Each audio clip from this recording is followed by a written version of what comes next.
ہم تیرے خواب کو آنکھوں سے رہا کرتے ہیں۔ تحریر علی حسنین تابش، قسط نمبر 5۔ تھک گئے ہو تو تھکن چھوڑ کے جا سکتے ہو، تھک گئے ہو تو تھکن چھوڑ کے جا سکتے ہو، تم مجھے واقعتاً چھوڑ کے جا سکتے ہو۔ ہم درختوں کو کہاں آتا ہے ہجرت کرنا، ہم درختوں کو کہاں آتا ہے ہجرت کرنا، تم پرندے ہو وطن چھوڑ کے جا سکتے ہو۔ میں خاموشی سے قالین کو دیکھے جا رہا تھا۔ حورین نے میرے کندھے پر ہاتھ رکھا اور ایک سیلفی لے لی۔ یہ کیا کر رہی ہو حور؟ میں نے تعجب سے پوچھا۔ کچھ نہیں، تم خاموش رہو۔ میں اسے دیکھتا ہی رہا۔ اتنے میں آنٹی جان کچھ لازمات اور چائے لے آئیں۔ بیٹا آپ چائے پیو، میں لاریب کو جگا کر آتی ہوں۔ آنٹی جان لاریب کے کمرے میں جانے لگیں تو حورین نے روک دیا۔ نہیں نہیں آنٹی جان، آپ اسے سونے دیں، ہم پھر آ جائیں گے۔ میں نے دل ہی دل میں اللہ کا شکر ادا کیا اور اس سیلفی کے بارے میں سوچنے لگا۔ کچھ رسمی باتیں کر کے ہم آنٹی سے اجازت لے کر یونیورسٹی کے لیے واپس آ گئے۔ حور نے جو پھول لاریب کے لیے لیے تھے وہ بھی آنٹی جان کو دے آئے۔ راستے میں زیادہ خاموشی ہی رہی۔ میں نے صرف اتنا پوچھا، حور ہم کہاں یونیورسٹی جا رہے ہیں؟ ٹائم بہت تھا، لیکچرز بھی تھے، اسی لیے یونیورسٹی آ گئے۔ گراؤنڈ میں دور سے ہی سعد نے ہمیں دیکھ لیا تھا اور وہ بھی ہمارا منتظر تھا۔ ہم اس کے قریب پہنچے تو اس نے حور سے پوچھا، میاں مجنوں کو آپ کہاں لے گئی تھیں؟ میں تو ایک بار پھر درگاہ پہ اسے ڈھونڈنے جا رہا تھا۔ حور مسکرائی اور میرے رخسار کی چٹکی لے کر بولی، یہ بلا کہاں جا سکتا ہے؟ ایک لڑکی سے دوسری، دوسری سے تیسری اور دونوں ہنسنے لگے۔ جی آخر ہادی صاحب کی والہانہ محبت ہر کسی کو اپنے سحر میں مبتلا کر ہی لیتی ہے۔ حور نے چھوٹی چھوٹی آنکھوں سے مجھے دیکھا اور سعد کو آنکھ ماری، باز آ جاؤ تم سب۔ اگلی صبح یونیورسٹی میں سب مجھے بہت غور سے دیکھ رہے تھے۔ وہ لڑکے لڑکیاں جن سے ہماری کوئی شناسائی بھی نہ تھی۔ میں حیران تھا کہ ان سب کو کیا ہو گیا ہے، یہ مجھے ایسے کیوں دیکھ رہے ہیں؟ سعد کو اس معاملے کا پتہ تھا، اس لیے وہ خاموشی سے میرے ساتھ ساتھ چل رہا تھا اور ان لمحات کو انجوائے کر رہا تھا۔ سعد، جی ہادی جانی۔ اس کے لہجے میں شرارت تھی۔ یار یہ مجھے سب ایسے کیوں دیکھ رہے ہیں؟ پتہ نہیں یار ہادی، میں سعد مار کھاؤ گے مجھ سے، بتاؤ کیا بات ہے؟ اس نے میرے ہاتھ سے موبائل پکڑا اور فیس بک نکال کر میرے سامنے کر دی۔ ہمارے گروپ میں وہ سیلفی حور نے پوسٹ کر دی تھی اور نیچے لکھا ہوا تھا، ہادی صاحب در یار پہ ان کے ہوش میں آنے کے منتظر۔ وہ پھول بھی میری گود میں پڑے ہوئے تھے جو لاریب کے لیے آنٹی جان کو دے کر آئے تھے۔ میں تل ملا کر رہ گیا۔ حور میں تمہیں چھوڑوں گا نہیں۔ میں حور کو ڈھونڈنے لگا اور سعد میری اس حالت پر ہنسنے لگا۔ تمہیں بعد میں دیکھ لوں گا سعد۔ وہ کینٹین سے واپس آ رہی تھی۔ میں تیز تیز قدموں سے اس کے پاس پہنچا اور اس کی فائل ہی چھین کر اس کے سر میں دے ماری۔ حور نے غصہ نہیں کیا اور مسکرانے لگی، ارے ہادی جانے جانا کیا ہوا؟ ایک پوسٹ ہی تو ہے شاید۔ کچھ اور لڑکیاں اور سعد ہمارے پاس پہنچ گیا اور سب ہنسنے لگے۔ بات مت کرنا تم مجھ سے۔ میں سارا دن خاموش اور ان دونوں سے ناراض رہا۔ وہ مجھے مناتے رہے لیکن میں نے بھی ان سے بات نہ کرنے کی ٹھان لی تھی۔ تمام لیکچرز ختم ہوئے تو میں نے حور کے بالوں میں ببل چمکا دی۔ ارے ہادی یار یہ تم نے کیا کیا؟ حور اپنے بالوں سے ببل اتارنے کی کوشش کرنے لگی لیکن وہ کہاں اترنے والی تھی۔ آئندہ کرنا تم ایسی کوئی حرکت۔ وہ میرے سینے پہ گھونسا مار کر چلی گئی۔ یہ تم نے اچھا نہیں کیا ہادی۔ جاؤ تم نے کون سا اچھا کیا تھا؟ یہ تمہارے لاڈلے کی شرارت ہے جو بڑے مزے سے کھڑا تمہارے ساتھ ہنس رہا ہے۔ ساتھ تم؟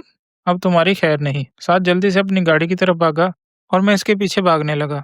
رکو ساتھ، ورنہ میں تمہیں چھوڑوں گا نہیں۔ اس نے گاڑی کے دروازے لاک کر لیے تھے اور میں باہر کھڑا اسے بے بسی سے گھور رہا تھا اور وہ گاڑی میں بیٹھا میرا منہ چڑھا رہا تھا۔ میں نے اسے کچھ نہ کہا اور شاہ زین کو کال کی۔ زین کہاں ہو؟ جی ہادی بھائی میں یونیورسٹی سے نکل آیا ہوں، کچھ کام تھا اس لیے جلدی آ گیا۔ میں نے اوکے کہا اور اپنی گاڑی کا رخ کیا۔ میں بہت اداس تھا اور مجھے ان دونوں پر غصہ بھی تھا۔ میں اریبہ کی طرف چلا گیا اور امی کو میسج کر کے موبائل آف کر دیا۔ دل کا کیا کریں صاحب، دل کا کیا کریں صاحب، ہم انہیں پہ مرتے ہیں، دل کا کیا کریں صاحب، ہم انہیں پہ مرتے ہیں، جرم صرف اتنا ہے، جرم صرف اتنا ہے، ان سے پیار کرتے ہیں، دل کا کیا کرے صاحب۔ نائکا سے سلام لیا اور اریبہ کا پوچھا، وہ اپنے کمرے میں ہے سیٹھ، تم کاہے کو ملنا چاہے ہے؟ وہ اپنی روایتی اور کاروباری بولی میں مجھ سے مخاطب تھی۔ میں نے اس کے منہ پر چند نوٹ مارے اور اسے کہا، اریبہ کو بلاؤ، مجھے اس سے کام ہے۔ اسے نوٹوں کی مہک نے اپنے سحر میں مبتلا کر لیا تھا۔ اس لیے اس نے کوئی اور سوال نہ کیا۔ کچھ دیر بعد اریبہ بال سنوارتے ہوئی کمرے سے باہر جھانکنے لگی۔ آ جاؤ ہادی، اندر ہی آ جاؤ۔ نائکا پہلے مجھے اور پھر اریبہ کو غور سے دیکھنے لگی۔ ہاں ہاں، آنے دو، اندر آنے دو، یہ میرا کلاس فیلو ہے۔ میں چھوٹے چھوٹے قدموں سے چلتا ہوا اریبہ کے کمرے میں داخل ہوا۔ اس نے ہلکے نیلے کلر کی فراک پہنی ہوئی تھی۔ بکھرے لمبے بال ایک دوسرے سے اٹکیلیاں کر رہے تھے اور چاند سا چہرہ کبھی ان زلفوں کی اوٹ میں چھپ جاتا اور کبھی جلوہ گر ہو جاتا۔ وہ حسن کا منبع اپنی مکمل حشر سامانیوں کے ساتھ میرے سامنے آ کھڑا ہوا۔ اس کی جھیل سی گہری آنکھوں میں نیند کی خماری عیاں تھی۔ اس نے میری گردن کے گرد باہیں ڈالیں اور بولی، کیسے آئے ہو میرے پیارے ہادی؟ میں پہلے ہی کچھ اداس تھا اور کچھ نہ کہہ سکا، اور اس کو خود سے الگ کر کے صوفے پر بیٹھ گیا۔ وہ بھی میرے پاس آ کر بیٹھ گئی۔ کیا بات ہے ہادی، تم اداس کیوں ہو؟ کسی نے کچھ کہا ہے؟ نہیں۔ میں اس کی گود میں سر رکھ کر لیٹ گیا۔ وہ خاموشی سے میرے بالوں میں انگلیاں پھیرنے لگی۔ نہ جانے آج مجھے کیا ہوا تھا کہ ایسے اس کے گود میں سر رکھ کر لیٹ گیا تھا، اور کیوں اریبہ کے ہی یہاں آنے کا میرا دل کیا۔ میں کچھ سمجھ نہیں پایا اور اس کی گود میں ہی سو گیا۔ جانے کب تک وہ یوں ہی بیٹھی رہی۔ جب میری آنکھ کھلی تو وہ بھی صوفے سے ٹیک لگائے سو رہی تھی۔ میں جلدی سے اٹھا اور پانی پینے لگا۔ کیا بات ہے ہادی، تم پریشان کیوں ہو؟ نہ میں تم سے کوئی امید رکھوں دل نوازی کی، نہ تم میری طرف دیکھو غلط انداز نظروں کے۔ اریبہ متائے جاں ہی اگر وہ بالے جاں بن جائے تو کتنا مسئلہ ہو جاتا ہے۔ وہ شیشے کے سامنے کھڑی بال سنوار رہی تھی۔ اس نے میری طرف غور سے دیکھا اور میرے پاس آ کر بیٹھ گئی۔ ہاں، پھر انسان کا ذہنی سکون برباد ہو جاتا ہے۔ یہ دیکھو سعد اور حورین نے کیا حرکت کی ہے۔ اس نے تصویر دیکھی اور پوچھا، یہ تم کہاں ہو؟ لاریب کے ہاں۔ وہ جس نے خودکشی کی تھی؟ ہاں۔ یار سب نے یہ تصویر دیکھ لی۔ آج سب مجھے غور سے دیکھ دیکھ کر ہنس رہے تھے۔ سعد نے اچھا نہیں کیا۔ تم فکر مت کرو، یہ تو معمولی سی بات ہے، اگنور کرو۔ سب کو یہ تو نہیں پتا نا کہ تم کہاں بیٹھے ہو۔ نہیں، یہ تو صرف حور یا سعد ہی جانتے ہیں۔ بس پھر جو تمہیں دیکھ کر ہنسے تم بھی اسے دیکھ کر مسکرا دیا کرو۔ اریبہ، میں لاریب سے کنارہ کشی چاہتا ہوں۔ ایسی جذباتی لڑکی آگے پتہ نہیں کیا کچھ کرے گی۔ حالانکہ مہوش کو کوئی فرق نہیں پڑا اور وہ ہسپتال میں اس کا حال پوچھنے بھی گئی تھی۔ یہ لو شیک پیو اور موڈ فریش کرو۔ وہ اپنے ہاتھ سے مینگو شیک بنا کر لائی تھی۔ میں نے بولا دل نہیں کر رہا۔ کہنے لگی کوئی بات نہیں، میری خاطر پی لو۔ نائکا نے دروازہ کھٹکھٹایا اور بولی، سیٹھ صاحب پیسے پورے ہو گئے ہیں، اب آپ جا سکتے ہو۔ اریبہ کو بہت غصہ آیا۔ اس نے نائکا کو بولا، آپ کو کیا مسئلہ ہے؟ یہ میرا کلاس فیلو ہے، کوئی گاہک نہیں ہے، جائیں اپنا کام کریں۔ میں تو اس واسطے چپ ہوں کہ تماشا نہ بنے، میں تو اس واسطے چپ ہوں کہ تماشا نہ بنے، تو سمجھتا ہے مجھے تجھ سے گلا کچھ بھی نہیں۔ یہ لڑکی جو میرے لیے نائکا سے لڑ رہی تھی، دل ہی دل میں سعد سے محبت کرتی تھی۔ سعد بھی اس سے محبت کرتا تھا۔ ابھی یہ گتھی سلجھانی باقی تھی۔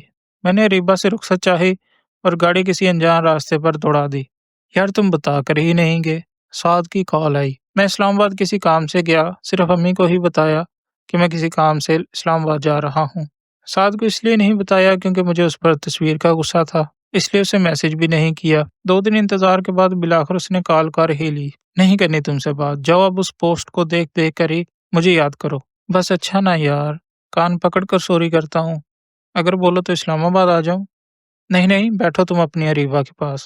میرے منہ سے اریبہ کا نام سن کر وہ حیران تو ہوا لیکن خاموش رہا۔ کال بند ہوئی تو میں نے اپنے الفاظ پر غور کیا۔ ابھی تو اریبہ کا نام نہیں لینا تھا، لیکن خیر کوئی بات نہیں، شاید اب وہ خود ہی اس بارے میں بات کرے گا۔ میں نے سوچا اور کانفرنس اٹینڈ کرنے چلا گیا۔ جب تیرا حکم ملا ترک محبت کر دی، دل مگر اس پہ وہ دھڑکا کہ قیامت کر دی۔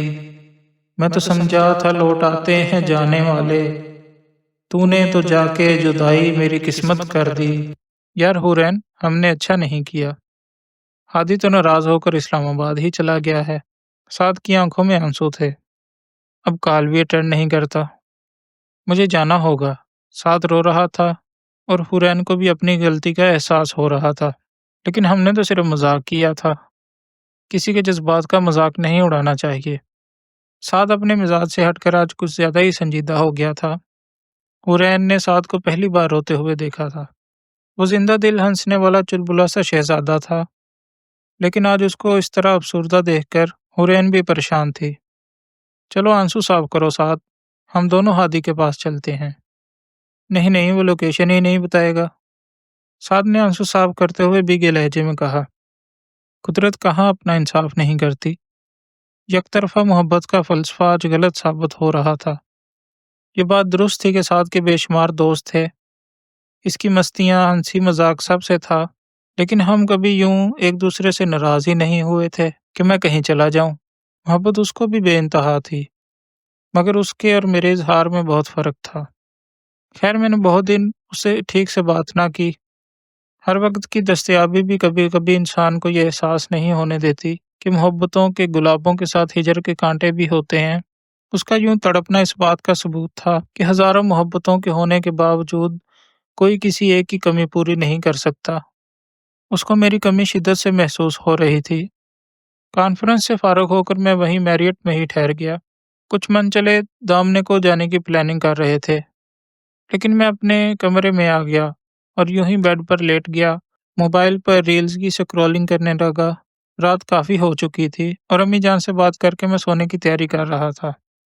لیپ ٹاپ یوں ہی سائڈ ٹیبل پر پڑا تھا۔ میں نے اے سی آن کیا اور یوں ہی بیڈ پر لیٹ گیا۔ نیند کہاں آنی تھی، جسے جان جانا تھا اسی سے تو خفا ہوئے بیٹھا تھا۔ سعد کا چہرہ نگاہوں کے سامنے بار بار آ رہا تھا اور اس کی ہنسی اور چلبلی شرارتیں مجھے کسی کروٹ چین نہیں لینے دے رہی تھیں۔ میں نے بے چینی سے کروٹ بدلی تو لیپ ٹاپ پر ای میل کا نوٹیفیکیشن مجھے اپنی طرف متوجہ کر رہا تھا۔ میں نے غور سے دیکھا تو سعد کی ای میل آئی ہوئی تھی۔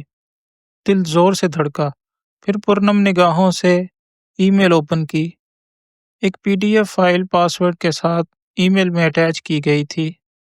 میں نے فائل کو ڈاؤن لوڈ کیا اور پاس ورڈ لگایا۔ پاس ورڈ وہی تھا جو میرے یا سعد کے موبائل کا پاس ورڈ تھا۔ جان، تم کہاں ہو؟ وہ صرف ایک مذاق تھا، لیکن تمہارا خفا ہونا بنتا تھا۔ آج مجھے اس چیز کا احساس ہوا ہے کہ کسی کے جذبات سے مذاق میں بھی نہیں کھیلنا چاہیے۔ میں تم سے معذرت کرتا ہوں یار، تم جانتے ہو کہ میں تمہارے بغیر ادھورا ہوں۔ مجھے اس بات کا بھی احساس ہو گیا ہے کہ تم جو مجھ سے بار بار کہتے تھے کہ تم سب سے مستیاں اور دوستیاں کرتے ہو، یہ تمہیں تب اپنا اصلی چہرہ دکھائیں گے جب تم کسی مشکل میں ہوگے یا میں تمہارے پاس نہیں ہوں گا۔ لیکن میں نادان تھا، اس بات کو نہ سمجھ سکا۔ مجھے اس بات کا احساس بہت شدت سے ہو گیا ہے کہ دوست فقط ایک ہی ہوتا ہے، باقی سب رسمی دعا سلام والے ہی ہوتے ہیں، جو کسی مقصد کے تحت آپ سے تعلقات بناتے ہیں اور کام نکل جانے کے بعد آپ سے آنکھیں پھیر لیتے ہیں۔ تم ٹھیک کہتے تھے ہادی، پلیز مجھے معاف کر دو اور اس ای میل کا جواب ضرور دینا۔ میں تمہارے لوٹ آنے کا شدت سے انتظار کروں گا۔ ممکنہ فیصلوں میں ایک ہجر کا فیصلہ بھی تھا، ممکنہ فیصلوں میں ایک ہجر کا فیصلہ بھی تھا، ہم نے تو ایک بات کی اس نے مگر کمال کر دیا۔ میری نگاہیں پرنم ہو گئیں۔ لیپ ٹاپ کی سکرین سے الفاظ آنسوؤں کے نمکین پانیوں میں بہنے لگے۔